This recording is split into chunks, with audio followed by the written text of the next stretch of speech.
अस्सलाम वालेकुम। आज हम बात करेंगे रैम डर्ट्स के बारे में।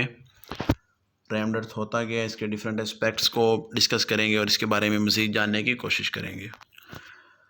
रैम से मुराद है कॉम्पैक्ट की हुई, कुटी हुई या फिर वेरी क्राउडेड जो चीज़ होती है उसे रैम्ड कहते हैं। और अर्थ से यहाँ मुराद सॉइल है और कंस्ट्रक्शन वही कंस्ट्रक्शन है।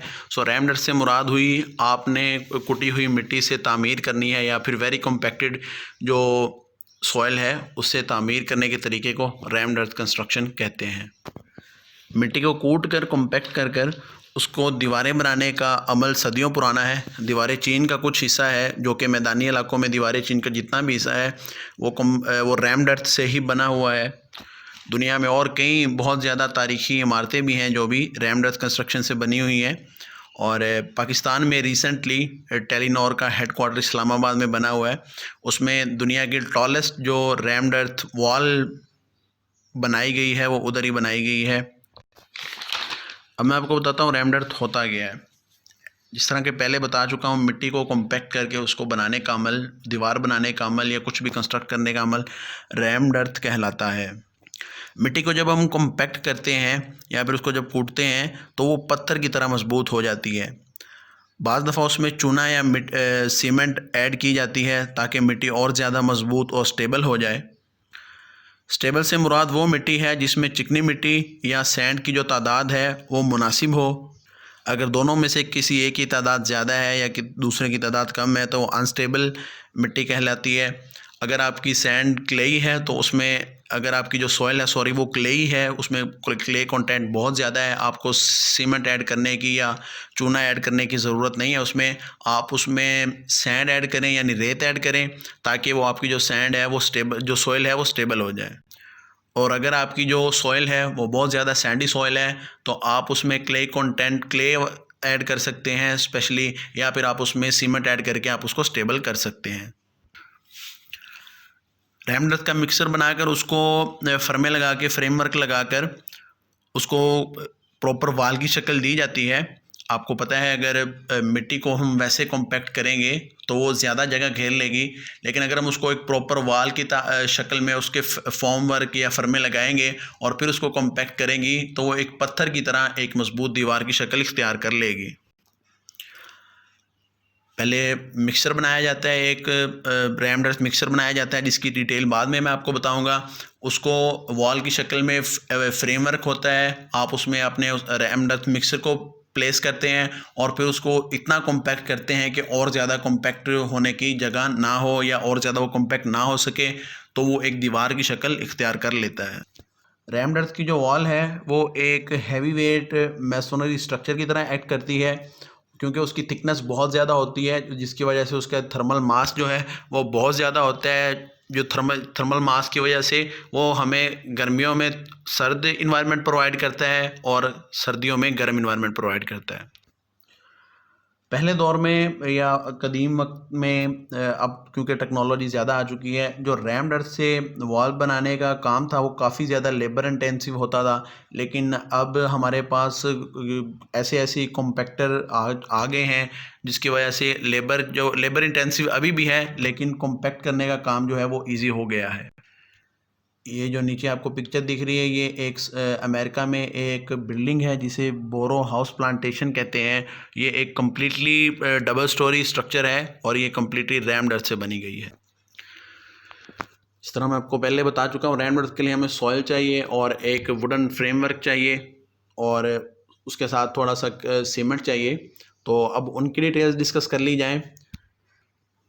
सॉइल आपको आपकी कंस्ट्रक्शन साइट से भी मिल सकती है। आपने जो फाउंडेशन ट्रेंचेस बनानी है, जो फाउंडेशंस बनानी है, वहाँ से आप सॉइल एक्सकवेट करके उसको यूज़ कर सकते हैं। एक दो टेस्ट होते हैं जिनसे आप उनकी सॉइल की परसेंटेजेस निकाल सकते हैं, उसमें क्ले कितनी है, उसकी सैंड कितनी है। और वो टेस्ट परफॉर्म करने के बाद अगर वो सूटेबल हैं उनकी प्रोपोर्शंस क्ले की और सैंड की तो आप वो सैंड इस्तेमाल कर सकते हैं। बोतल टेस्ट इस्तेमाल किया जाता है ऑन साइट टेस्ट करने के लिए। आपने एक पानी की बोतल लेनी है, छोटी वाली या बड़ी वाली, उसमें आपने अपना जो सॉइल की मिक्सचर है वो आपने ऐड कर देना है और आपने उसको थोड़ा सा हिलाने के बाद 7-8 घंटे के लिए उसको सेटल करने के लिए, हल करने के लिए छोड़ देना है। 7-8 घंटे बाद आपने उसको फिर थोड़ा सा शेक करना है और थोड़ी देर बाद वो फिर दोबारा सेटल हो जाएगा।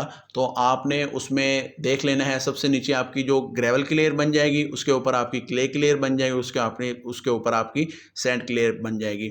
आपने उनकी हाइट्स मेजर कर लेनी है या चेक कर लेनी है। इस तरह आपसे उनको उनकी प्रोपोर्शंस का अंदाज़ा हो जाएगा कि इसमें सैंड कितनी है, इसमें क्ले कितनी है और इसमें ग्रेवल्स कितने हैं। रैम्ड अर्थ के लिए हमें जो सॉइल प्रेफरेबली चाहिए वो हमें एक वेल प्रोपोर्शन मिक्सचर चाहिए जिसमें क्ले भी हो और जिसमें सैंड भी हो। यूजुअली हमें इक्वल परसेंटेजेस में रिक्वायर चाहिए होती है, जिसमें तकरीबन 50% क्ले हो और जिसमें तकरीबन 50% सैंड हो। लेकिन ऐसा मिक्सचर बहुत कम, ऐसी हमारे पास जो सॉइल की टाइप है वो बहुत कम कहीं भी पाई जाती है। पाकिस्तान में मोस्टली सैंडी सॉइल पाई जाती है, लेकिन कई इलाकों में क्ले सॉइल भी पाई जाती है। ऑल ओवर द वर्ल्ड की बात करें तो ये एक आइडियल परसेंटेज है जिसे फाइंड करना थोड़ा सा मुश्किल है। तो उसमें उसके 2-3 तरीके हैं जो मैं आपको बाद में बताऊंगा कि आपने उसको किस तरह इस्तेमाल करना है। आपके पास अगर ये मिक्सचर नहीं है तो आपने इसका वेरी नियर मिक्सचर किस तरह बनाना है, उसके 2-3 तरीके हैं जो मैं आपको बाद में डिस्कस करूँगा। उसके बाद बात करेंगे वुडन फ्रेमवर्क की। मिट्टी को आप वैसे कॉम्पैक्ट करेंगी तो वो बहुत ज़्यादा जगह घेर ली जाएगा, और हमें क्योंकि वॉल चाहिए रैम्ड अर्थ की, तो हम एक वॉल की शक्ल में फ्रेमवर्क इस्तेमाल करते हैं।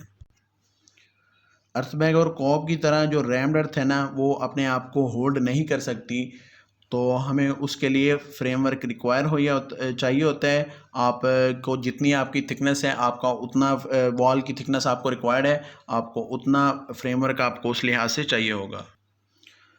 मोस्टली जो है मॉडुलर रैम्ड अर्थ पैनल यूज़ किए जाते हैं। ये जो तस्वीर में आप देख सकते हैं, ये मॉडुलर रैम्ड अर्थ पैनल्स हैं। इसमें आप एट अ टाइम 2.2 मीटर्स की जो वॉल है वो बिल्ड कर सकते हैं, और जिसकी थिकनेस भी वेरी होगी, जिसकी थिकनेस आप 350 से 150 मिलीमीटर तक रख सकते हैं। ये डिफरेंट पैनल्स बने गए हुए हैं जिसमें डिफरेंट बोल्ट्स या जॉइंट्स लगाए गए हैं।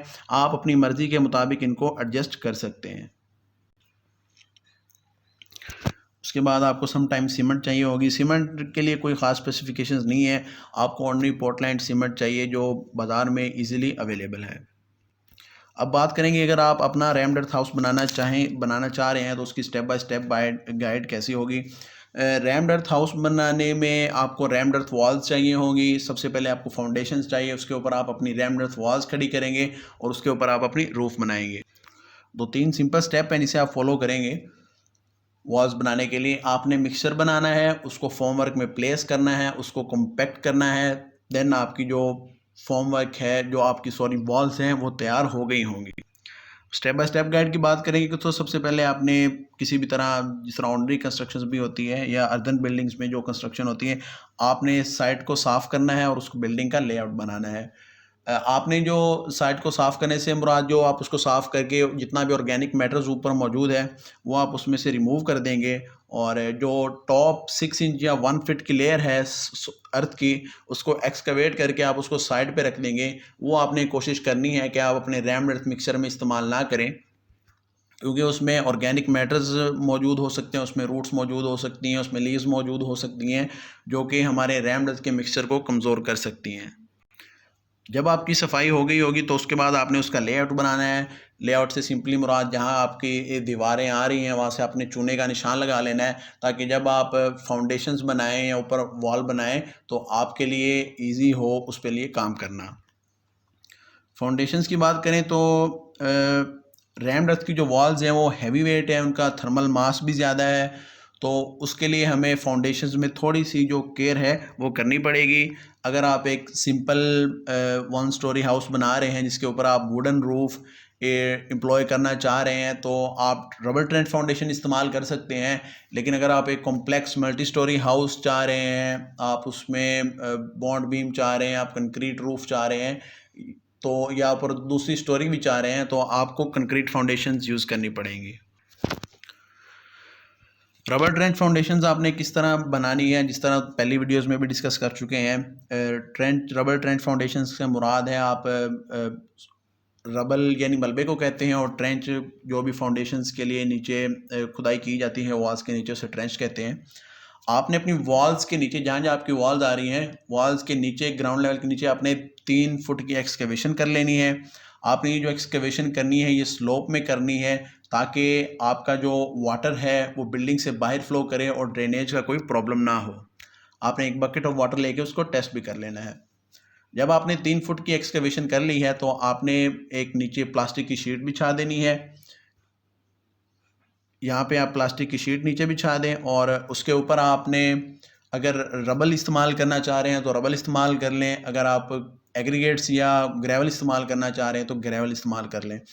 अगर रबल इस्तेमाल करना चाह रहे हैं तो आपने 2.5 फीट तक ग्राउंड लेवल के नीचे आपने रबल डाल देना है, मलबा डाल देना है और उसको अच्छी तरह कॉम्पैक्ट कर लेना है। लेकिन अगर आप ग्रेवल चाह रहे हैं तो आप 8-8 इंच की लेयर ग्रेवल्स की बनाएंगे, उसको कॉम्पैक्ट करेंगे और फिर ऊपर दूसरी 8 इंच की जो ग्रेवल की लेयर है वो बना के उसको कॉम्पैक्ट करेंगे और देन आप उसके ऊपर तीसरी ग्रेवल की लेयर बना के कॉम्पैक्ट करके फिर आप उसके ऊपर अपना काम करेंगे। लेकिन अगर आप रबल बना रहे हैं तो आप एक दफ़ा 2.5 फीट डाल के उसको अच्छी तरह कॉम्पैक्ट कर लें। रबल बनाने के बाद आप स्टेम वॉल बना सकते हैं स्टोन्स की, या फिर स्टेम वॉल जो आपकी है वो ग्राउंड लेवल से 1.5 फीट ऊपर होनी चाहिए। इसका मकसद ये है कि आपकी जो वॉल है वो ग्राउंड लेवल को टच ना करे, ताकि अगर कोई ड्रेनेज का मसला आता है या पानी आता है तो आपकी वॉल्स के अंदर सीप ना करे, और अगर पानी वॉल्स के अंदर सीप कर जाता है तो आपका जो रैमडर्स की वॉल्स हैं वो कमज़ोर हो जाएंगी। आप कंक्रीट फाउंडेशंस भी इस्तेमाल कर सकते हैं। कंक्रीट मोस्टली तो नहीं कह सकते, लेकिन कंक्रीट जो वो भी है वो एक नेचुरल मटेरियल से बना होता है कुछ ना कुछ। मतलब एग्रीगेट्स भी आपके नेचुरल मटेरियल हैं, आपकी जो सैंड है वो भी नेचुरल मटेरियल है, और पानी है वो ऑब्वियसली नेचुरल है, और एग्रीगेट्स हैं वो भी नेचुरल है। आप उसमें सीमेंट ऐड करते हैं तो वो कंक्रीट की शक्ल इख्तियार कर लेता है।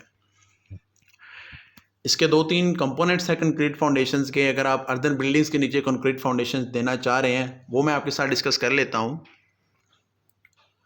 जो ये सबसे नीचे है इसको हम फुटर कहते हैं, और ये जो साथ में है ये फ्रेंच ड्रेन है, ड्रेनेज प्रोवाइड की गई है। ये जो ग्रीन ग्रीन आप देख रहे हैं ये रिइंफोर्समेंट को शो किए गए हैं। ये वैसे 2-3 बार्स लग रही हैं लेकिन इसमें बहुत ज़्यादा बार्स आएंगी।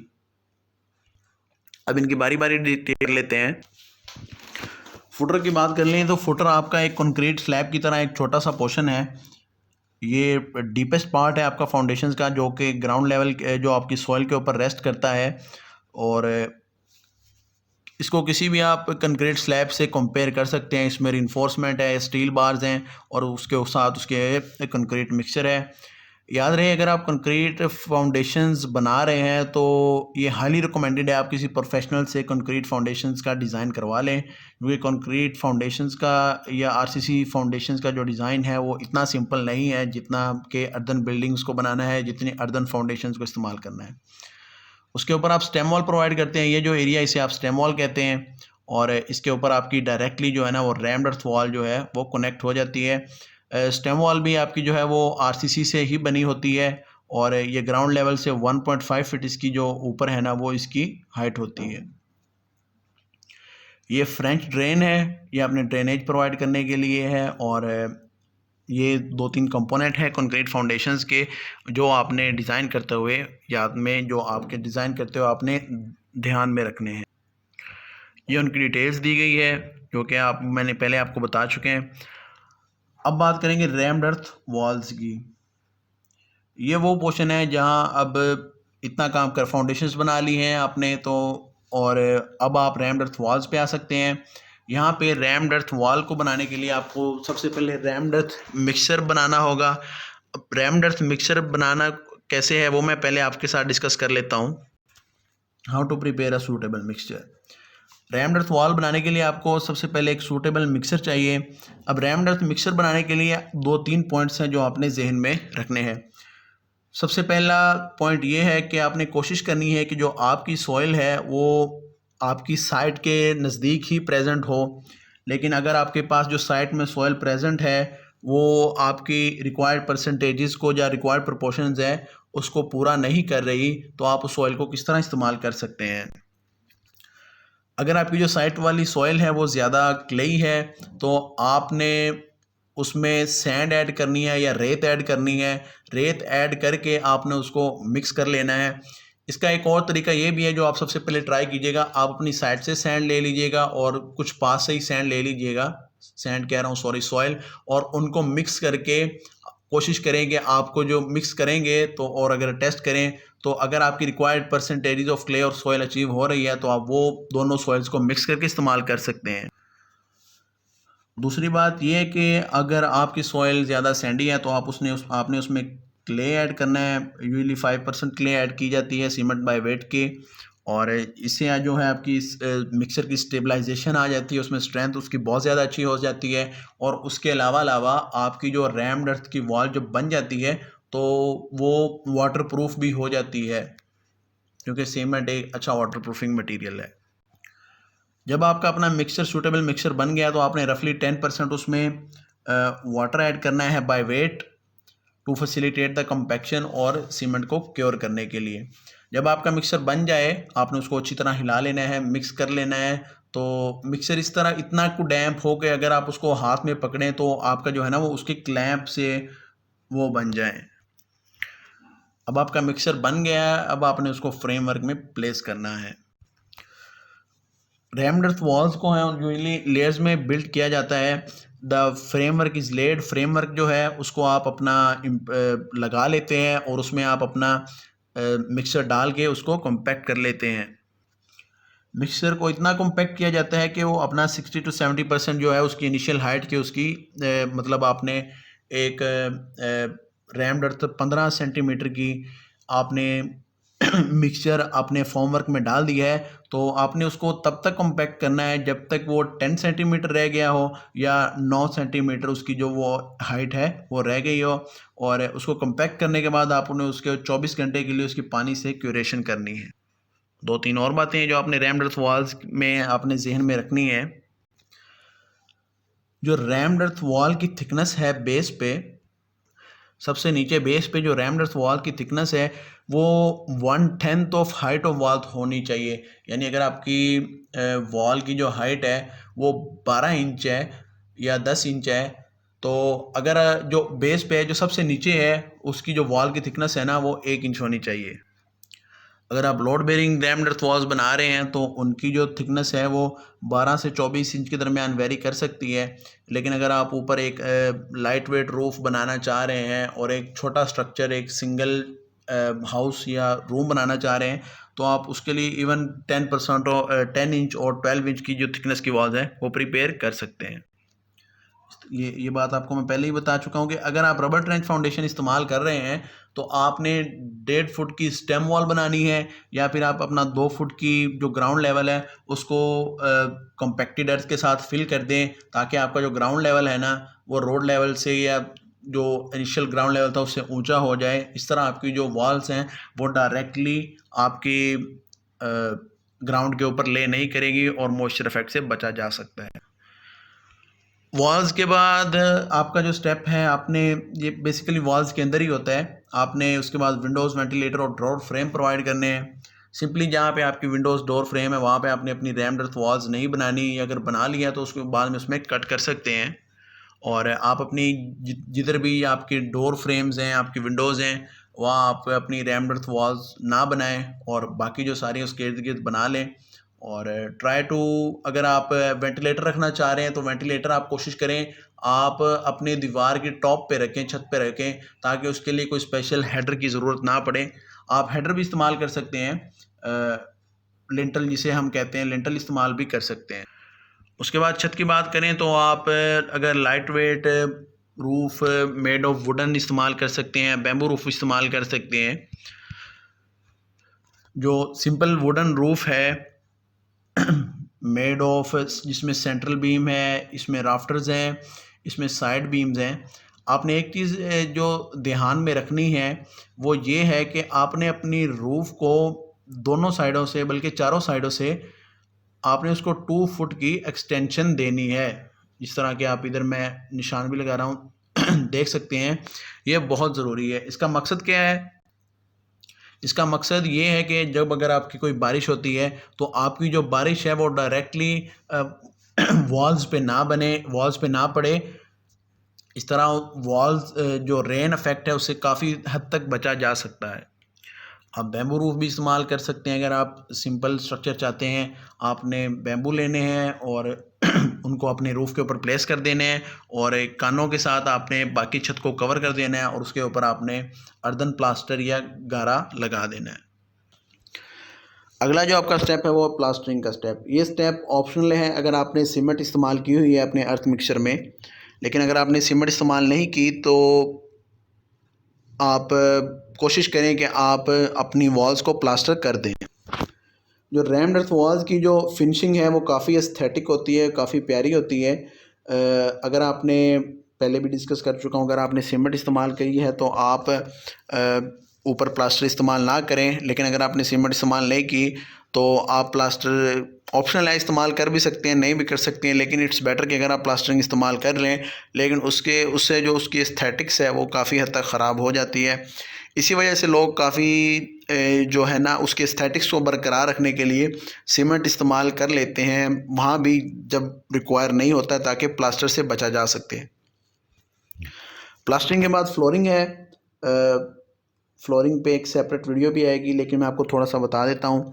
आपने अपने ग्राउंड को कॉम्पैक्ट कर लेना है। कॉम्पैक्ट करने के बाद आपने मड प्लास्टर, जिसमें स्ट्रॉ भी शामिल हो, यानी मड हो, सॉइल हो, थोड़ा सा स्ट्रॉ और पानी हो, उसको लेके आपने प्लास्टर बना लेना है और आपने 2 लेयर्स में आपने उसको प्लास्टर कर देना है।